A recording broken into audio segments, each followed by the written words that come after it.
Semua punya pengalaman yang berbeda-beda, tapi kita semua punya pengalaman sebagai pemimpin. Dan kita mengerti betapa sulitnya untuk mengkoordinasikan, untuk mengendalikan, untuk memimpin manusia.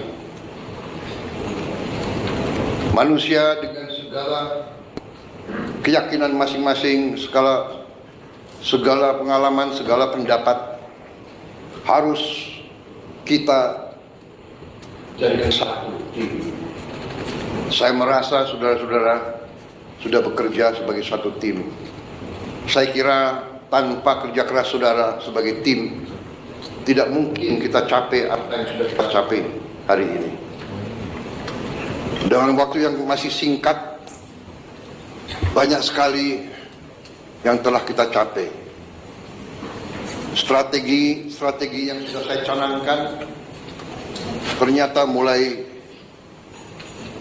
terasa dan terlihat bahwa strategi kita benar, kita berada di arah yang benar, kita berada di azimut kompas yang benar. Saudara-saudara, waktu kita mulai pemerintahan kita 20 Oktober, situasi geopolitik dan geoekonomi tidak serumit sekarang. Sekarang tidak hanya kita menghadapi dampak dari perang di mana-mana, konflik di mana-mana, konflik di Ukraina, konflik di Timur Tengah, Gaza, tepi barat, Lebanon, Suria, yang begitu dahsyat, yang memakan korban begitu banyak di depan mata seluruh dunia. Perempuan, anak-anak kecil, puluhan ribu dibantai.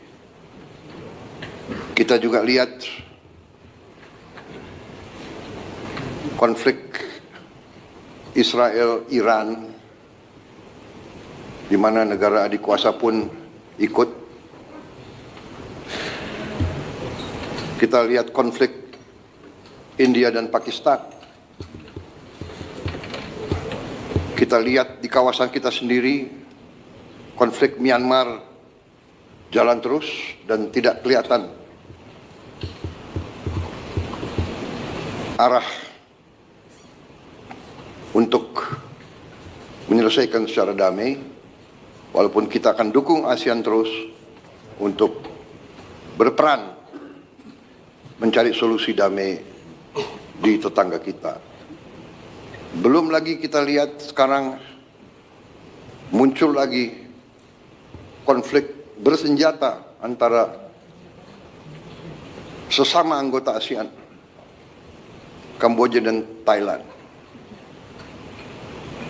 Belum lagi kita hadapi kondisi geoekonomi dunia, ketidakpastian yang ditimbulkan oleh tarif yang dipasang oleh Amerika Serikat.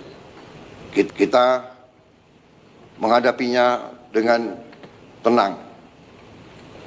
Saya terima kasih dengan tim ekonomi kita. Saya terima kasih saudara-saudara bekerja dengan tim sebagai tim yang baik. Menteri Koordinator Perekonomian dengan timnya dibantu oleh Menteri Keuangan, Menteri Perindustrian, Menteri Perdagangan, dengan Ketua Dewan Ekonomi Nasional, dengan timnya juga, Menteri Investasi, semua melaksanakan. Menteri Luar Negeri, dengan diplomasinya, kita bergerak sebagai satu tim. Kita negosiasi, kita berunding, Kita tidak emosional. Kita tidak terpancing. Kita mengerti bahwa kita punya kepentingan yang besar. Tugas pemerintah Indonesia adalah melindungi rakyat Indonesia, melindungi pekerja-pekerja kita dan keluarga mereka. Untuk itu, kita telah mencapai suatu titik yang terbaik yang bisa kita capai pada saat ini.